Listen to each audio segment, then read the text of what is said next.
The moment I realized the tide had turned wasn't when they removed my name from the company website. It wasn't even when I stopped getting CC'd on strategy memos or when my parking space was suddenly reassigned to someone named Camila Ross. Brand strategy. No, the moment I knew for sure was when I walked into the boardroom for our quarterly review, coffee in hand, like always, and found Camila already seated in my chair. Legs crossed, acrylics tapping away on my old iPad, and that smug look in her lash-heavy eyes. "Didn't get the memo?" she chirped, snapping her gum like a punctuation mark. "We're pivoting to a fresher direction." For context, I had given 15 years to that firm.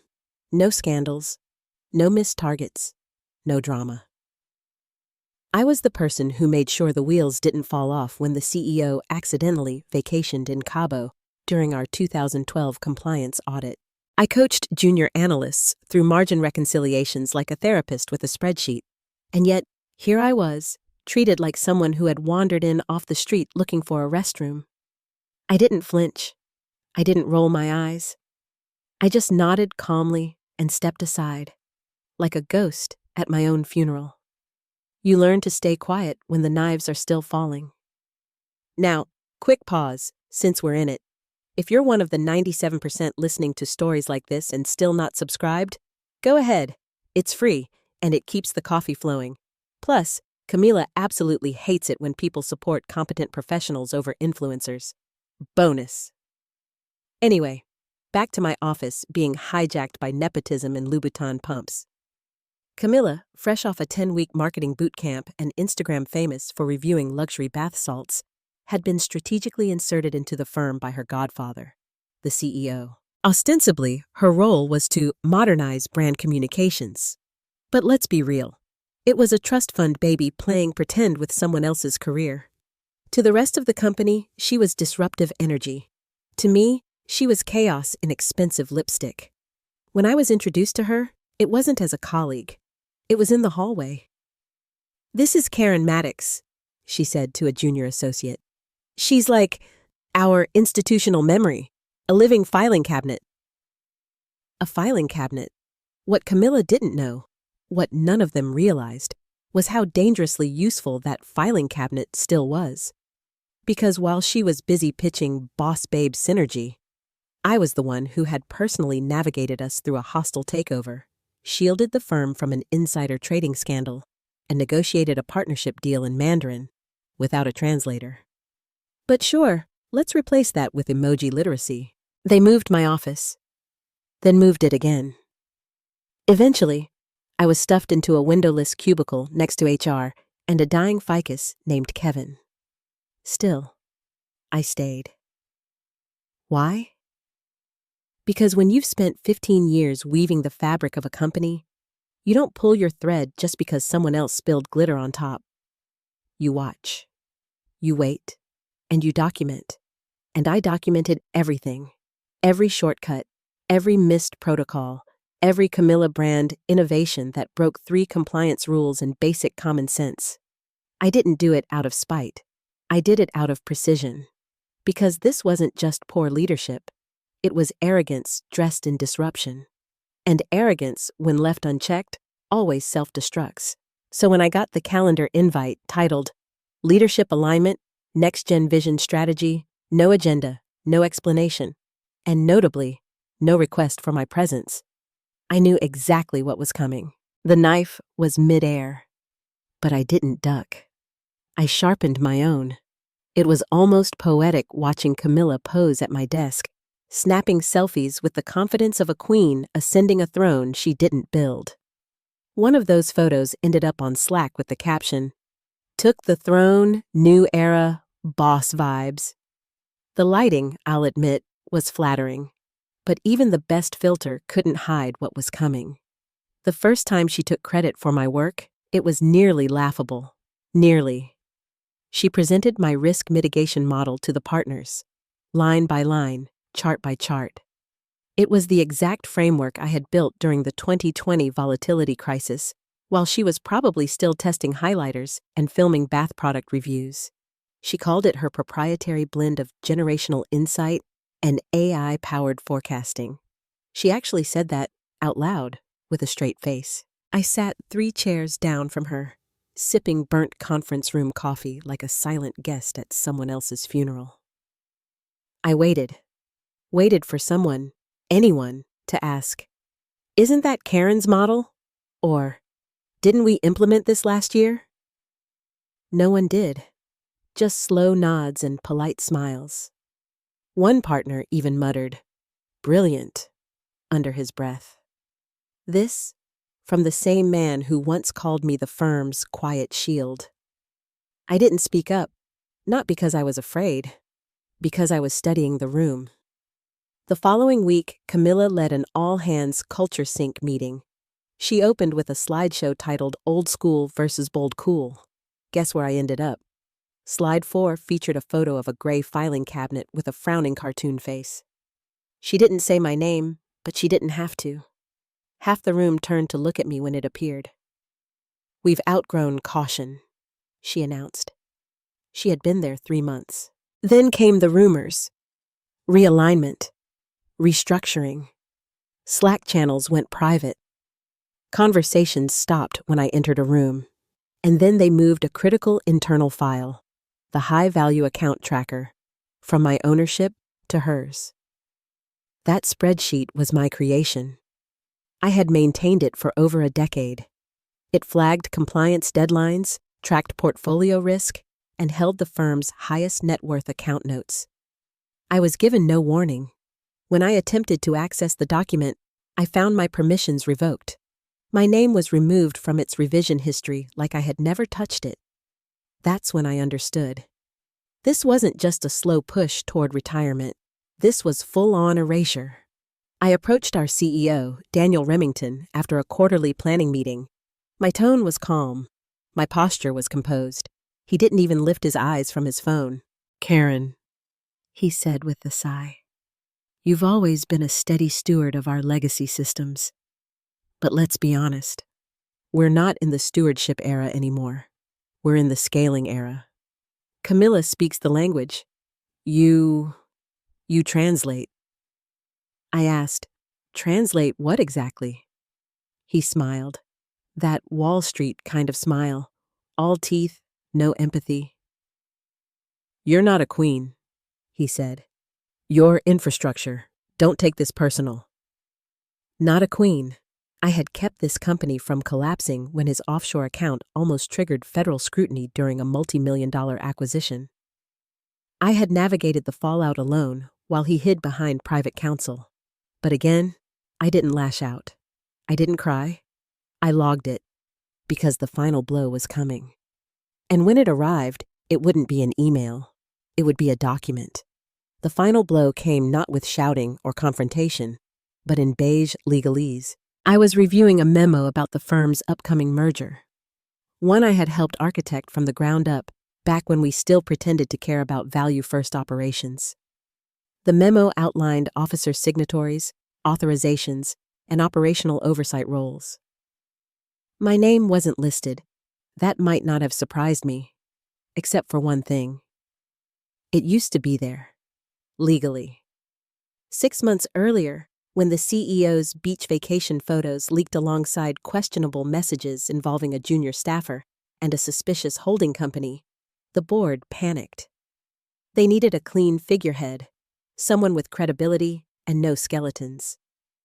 Without ceremony, I was appointed acting managing partner via an emergency board vote. It was temporary, they said, until the merger closed. No one had ever rescinded it. I had the vote, I had the memo. I had the confirmation email, which ended with the words, "Thanks for being dependable." So why was I suddenly nowhere? I didn't storm into legal. I didn't fire off an emotional email. I walked to HR and calmly asked for a printed copy of my personnel file. They hesitated. I smiled. I left with a folder thick enough to make Camilla's manicured fingers tremble. Back in my apartment, I poured a glass of red wine, lit a candle, and opened my laptop. I didn't rage. I researched. I pulled up the emergency board resolution. I reviewed the personnel record. I checked payroll stubs. 3 cycles had included the temporary title bump. And then it vanished. Quietly. No announcement. No reversal. But that's the thing about regulatory filings. The SEC doesn't care about Slack posts or who sits where in the office. They care about what's filed, what's signed, and who holds legal control during a merger. I searched the firm's latest Form ADV, the document submitted to the SEC to declare firm leadership and operational control. There it was. Name, Karen Maddox. Title, Acting Managing Partner. Effective, April 6th, termination. Not listed. My pulse didn't rise. It slowed, because in that moment, I saw everything with surgical clarity. Every deal Camilla signed, every document she approved, every statement she released, all of it rested on the illusion that she had authority. But in the eyes of the government, she didn't. I made one call, not to a lawyer, not to HR, to someone much better. Her name was Talia Green, a longtime contact from the state securities office. We'd crossed paths over the years. Compliance workshops, industry roundtables, awkward conference mixers with bad wine and worse name tags. She answered on the second ring. "Karen?" she said, surprised. "You're alive? Rumors are flying." "Very much alive," I replied. "Quick question." "Shoot. If someone is still listed as acting managing partner in a pending merger, no reversal on file, who holds operational authority?"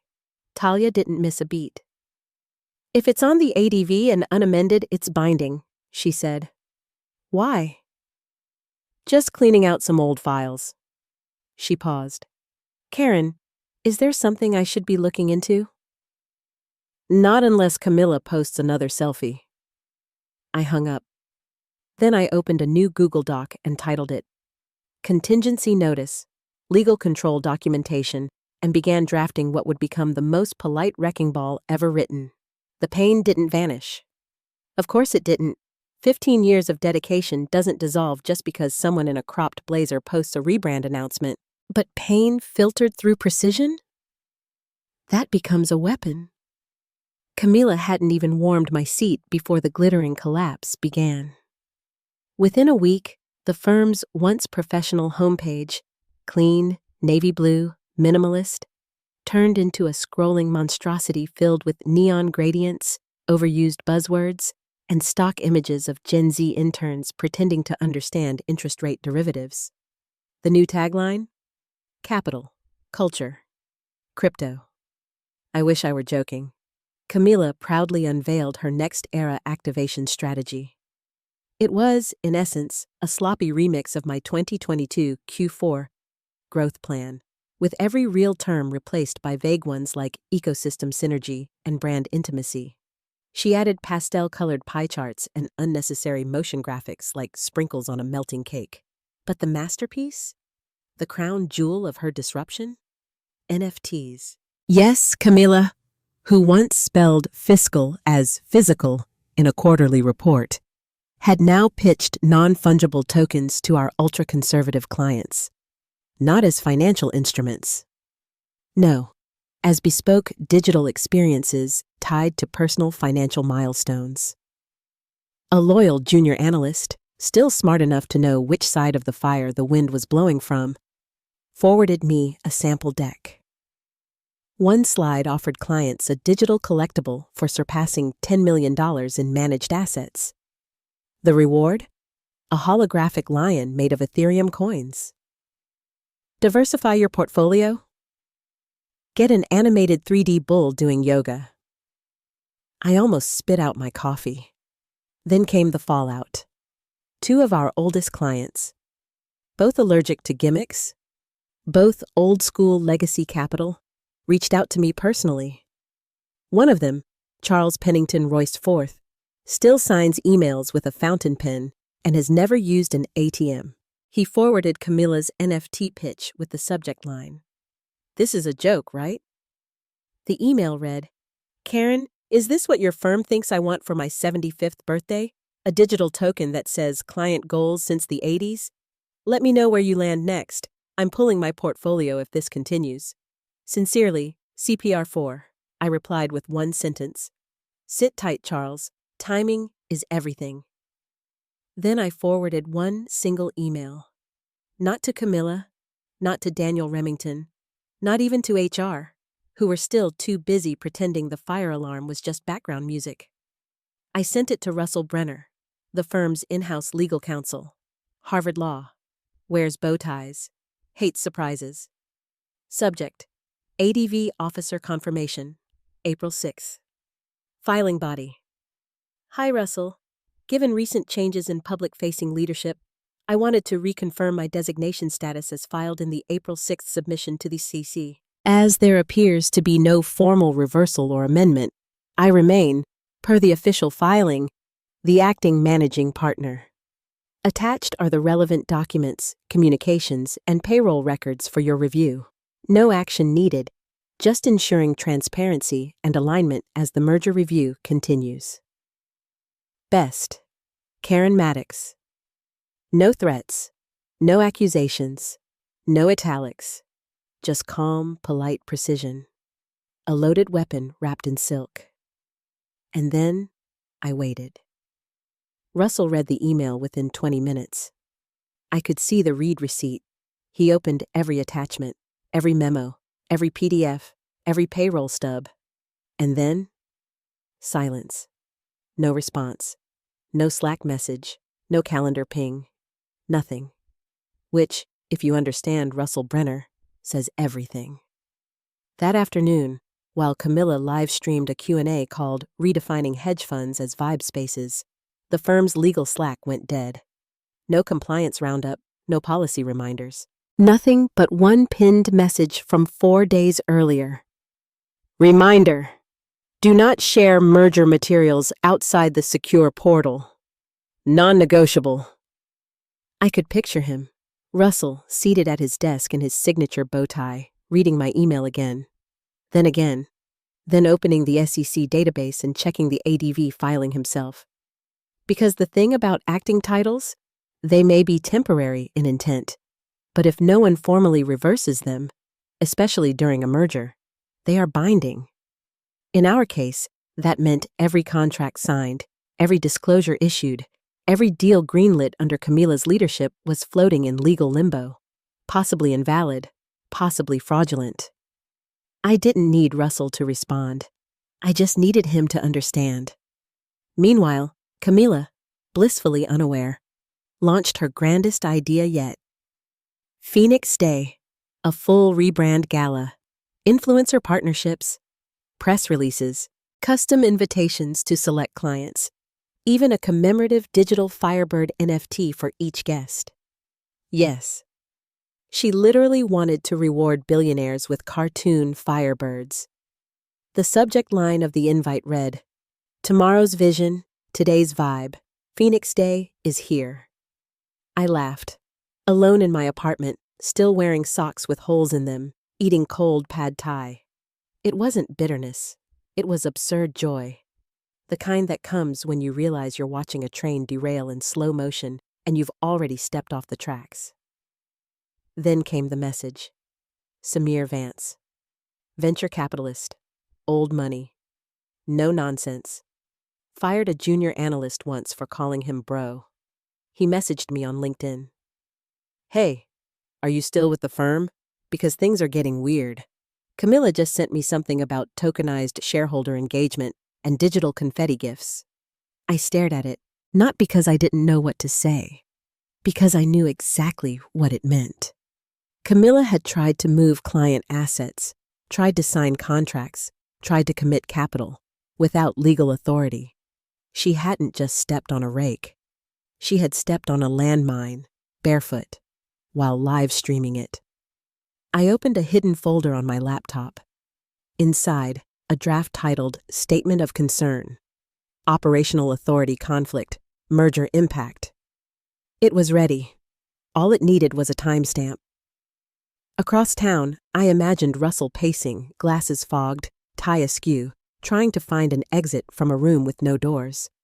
But the time for escape was over. The trap was set, and the crown still had my name engraved underneath. The collapse didn't start with alarms. It started with pings. First, a message from the merger council requesting clarification on officer signatory authority. Then, a note from internal compliance asking for updated designation filings that should have been submitted post-April. Next, a flagged alert from the Foreign Investment Oversight Board, marked urgent, requesting confirmation of who currently held operational control at the firm. By the time the fourth ping arrived, this one from the Federal Securities Coordinator, Russell's office phone looked like a slot machine hitting jackpot. Only the prize was panic.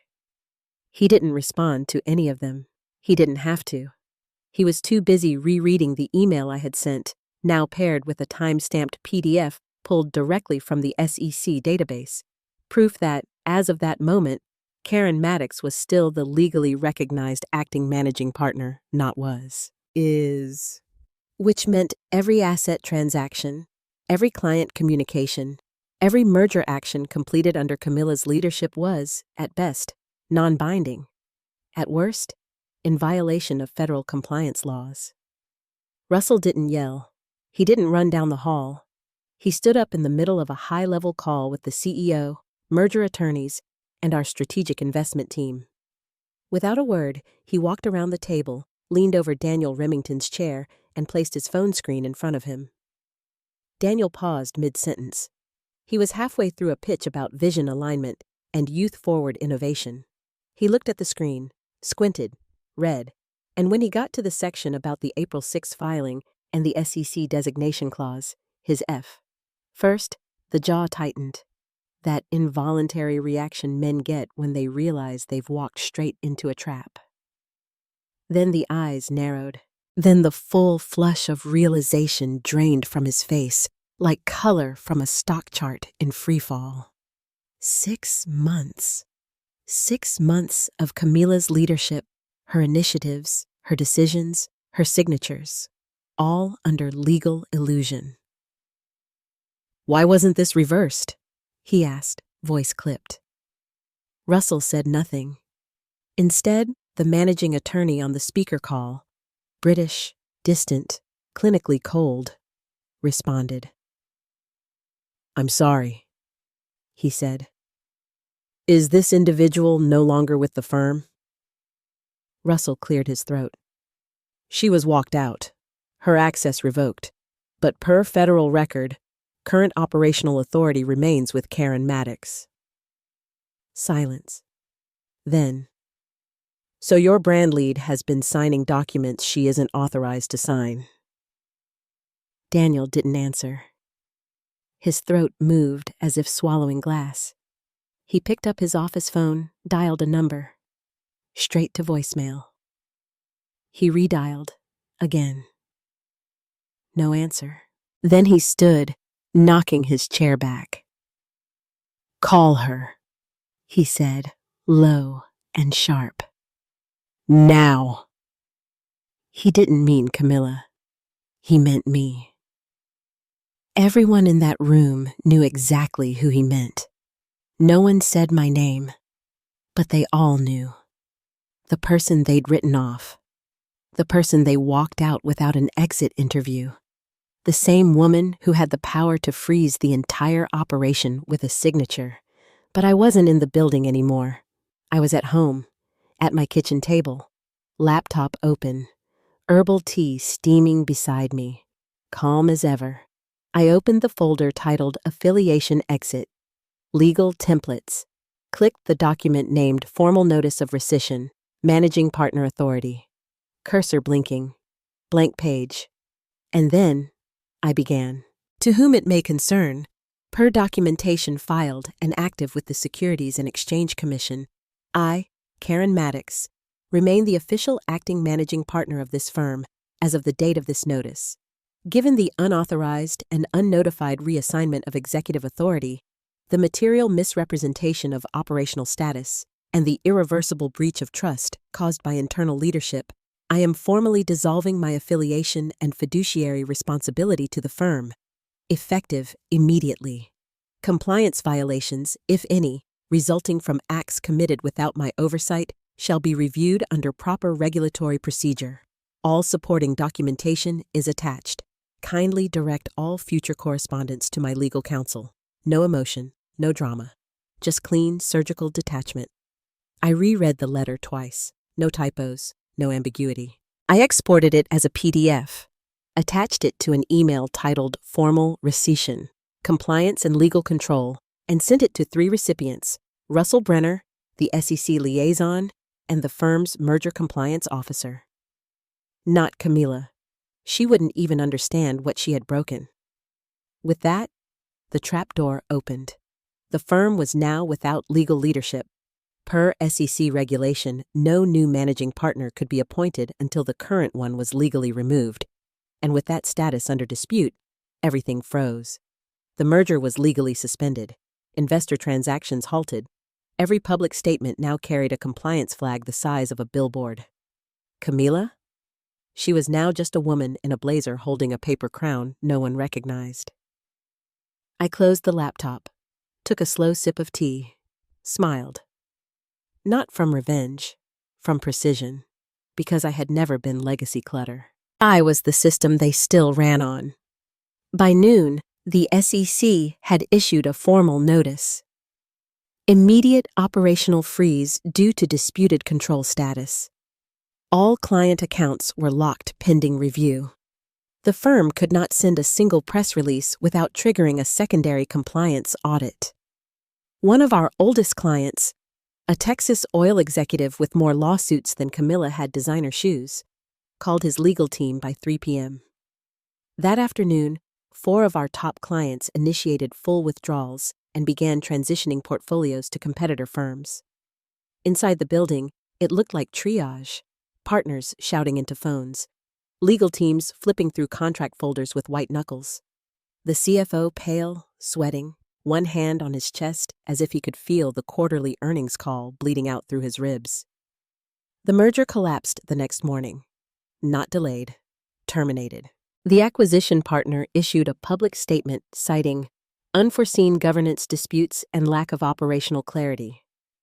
Translation: we almost bought a haunted house. Camila was quietly removed. No announcement, no party, no farewell post. Her name disappeared from all firm materials. Her badge access deactivated at 6:04 a.m., but no one inside believed she was the true failure. She was the glitter bomb, the spark. The true mistake was Daniel Remington, the man who brought her in, handed her the keys, and never once checked if the ignition was wired to a detonator. And me? I was long gone, but not forgotten. That week, I sat across a video call with the partners of a rival firm. They'd reached out quietly after the dust settled.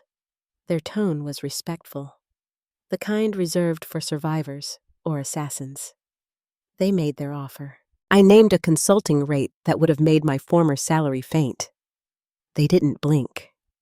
Worth every penny, one said. As we ended the call, my inbox pinged. It was from Camila. She had unblocked me. The subject line read, "Are you happy?" Attached was her infamous desk selfie, the one that had started it all, the time-stamped beginning of the end. I hit reply, typed 5 words. Be careful. Some thrones are wired. No sign-off. I hit send, closed my laptop, poured a drink, sat in silence. Not out of grief, but out of satisfaction. I had played the long game. I had waited, documented, listened, chosen every word like a blade. In the end, I didn't scream. I whispered, and the building collapsed. Fade to black.